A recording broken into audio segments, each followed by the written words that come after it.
Hi guys, welcome to my channel. I'm Jason White. This is Jason's Weird Reads. Thank you for joining me.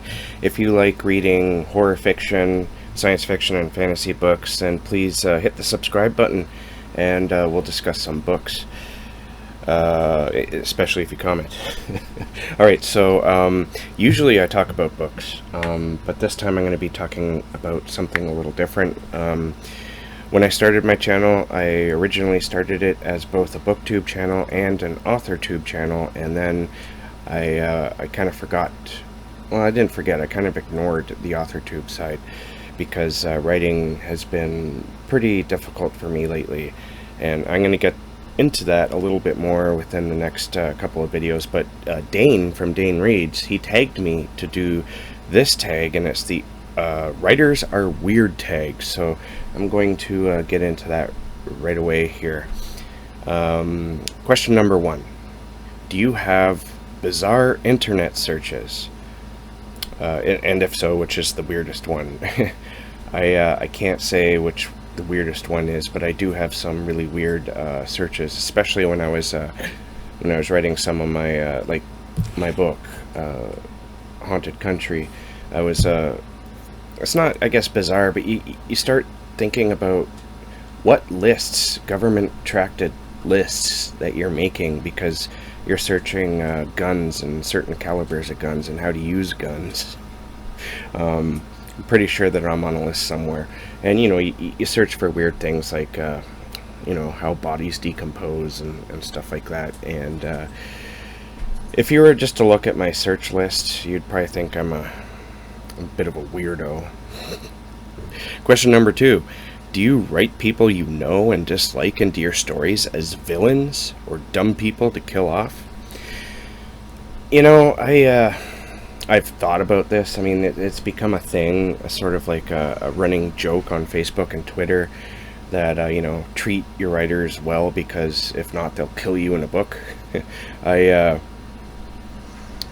I have thought about doing that, but realistically, when it comes down to it, I can't. At least I haven't been able to yet. I think that the characters I write do reflect the people that I know, but it's all unconscious. Usually, when I get a story, it starts with the character, and so that's where I find the situation, usually anyway, and so as I build the character in my head, I'm not intentionally focusing on somebody that I know in real life. But reading through my work, I see people in bits and pieces here and there that I know. And it's not something you control, because like I said, it's unconscious. So that's kind of a very interesting thing when you come across it, or when you go exploring, searching for people that you know within your own work. Question number 3. Does personal hygiene sometimes come second to writing? I'd say no to that, because writing has been rather difficult for me for the last 4 or 5 years, regardless. So I would like to say yes, to be quite honest with you, but just finding time for everything I want to do is ridiculous. Like, booktube takes a lot of time. I used to do a podcast, The Darkness Dwells, where I interviewed writers and talked with my co-host Michael Schutz, who's also an awesome author. You should check him out. He works a hell of a lot harder than I do when it comes to writing. And he actually, as a side note, he put me and my family, my wife Jen and my son Keenan, into his book Edging. I don't think Edging is available right now, but it should be again soon, so you definitely check that out. But yeah, I kind of wish I was that writer who skips showers to, get that draft done. Question number 4. Do you go on baby name websites to help you name your characters? And yes, I have done that.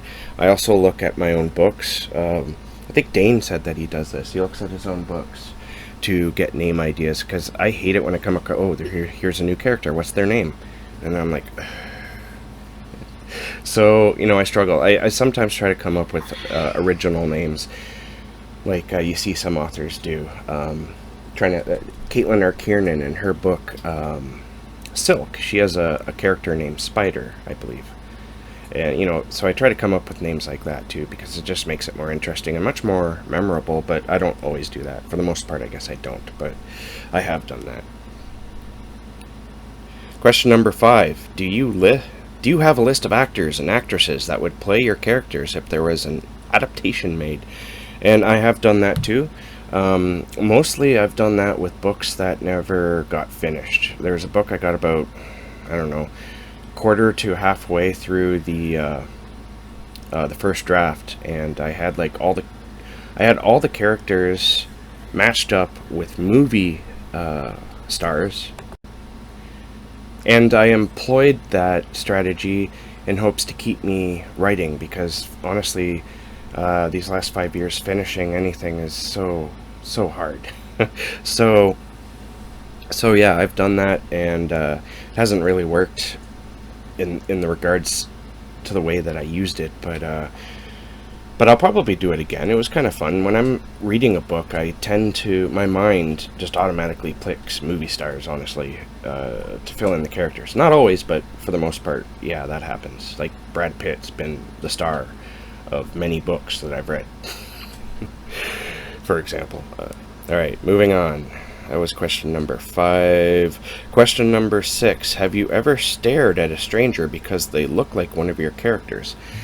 And I don't think I have. Because, like I said, unless I have the movie star tied to the role of my character, then I'm pretty vague about what my characters look like, because I like reading books where it's not down to the very last detail of what they look like. I like reading books where it's pretty much left up to your imagination, and I think a lot of authors do that on purpose. So yeah, I don't really do that, but you know, while I'm writing the character, I do have an idea of what they look like, and if they don't look like movie stars, then they just look like regular people. And I'm sure that I've seen some people are like, you know what, that could be my character. Pretty sure I've seen that, but I didn't stare at them like, oh, you're Randy made flesh. Right. Question number 7. Do you talk to yourself to help work through scenes? And to be honest with you, I talk to myself all the time. I definitely talk to myself while working through scenes and, you know, doing dialogue and all that. And you know, I find that I talk to myself mostly. I read out the dialogue that I'm writing to see if it works. Question number 8.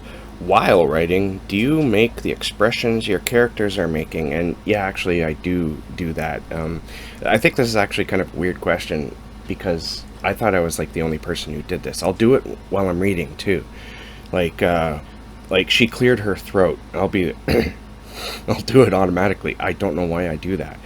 And so I'll do it while I'm writing too. Like she glared at him, and I'll be like, it's a weird thing, and it kind of bothers me that I do that, but it's kind of neat though that this question is here, so it's obviously means I'm not the only one who does this. Question number 9. Do you ever practice answering interview questions in case you make it big? Well, honestly, with the type of stuff I write, I'm probably not going to make it big, and I don't think I want to be honest with you. I kind of like the idea of being on the indie scene, and just putting out work when I can, in that vein. I think it's just more intimate that way. But as for the interview thing, I have been interviewed when I released this book here, and I'm going to have like a little bit of a history and why you shouldn't buy this book unless you see it used. But that's in another coming video. I've chosen to do the AuthorTube newbie book tag version 2.0, which is either going to be next or before this one. I might put that one up first, so that if you watch my videos, you'll see why I don't want you buying this book if you come across it, though I thank people who have bought it and read it. But anyways, back to the question. Yes, I've been interviewed, and you know, I thought it'd be, actually I was interviewed for a short story that I put. My first interview was for a short story that I did in an anthology. Me and the editor were on this pagan podcast, which I believe is still going. I don't know, but I was horrible. I was so nervous. I remember I had a couple of shots of whiskey at the beginning or before the interview in hopes it would loosen me up, but it didn't work. And at the time, I was talking about this book here too, because the story that was in that anthology is also in my collection here, and I just released it, so they were like, yeah, you want to talk about isolation? And she was like, so isolation, does that mean you typically feel isolated from the world? And I'm like, yes, I'm isolated. It's horrible. And then, I started my own podcast where I interviewed writers, and so I don't really think about interview questions because, it's like been there and done that. But if I want to be honest, before I started the podcast, I used to kind of do that, not because in case I made it big and got famous, but because I'm pathetic and wanted to pretend that I was big and famous. Alright, last question. Do you have a soundtrack and or playlist for your book or scenes for your book? And the answer to this is yes, I have. There's always something I forget when I go to do a video.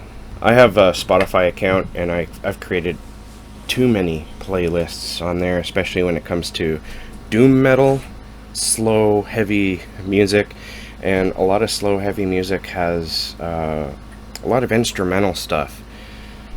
And same with post metal, and those songs make fantastic, absolutely fantastic background noise to space out to and write really dark stuff. And if I remember, which I'm pretty bad at, I'll put my Spotify playlist of instrumental doom metal, because I can't listen when I'm writing. I can't listen to people singing because I'll just want to sing along, and sometimes I just get into the music too much. But the instrumental stuff really sort of just helps me tune in to what I'm doing, and I can get it done, hopefully. Alright, so that's it. Thank you for watching, and thanks to Dane Reads again. His link and his video will be down there in the comments.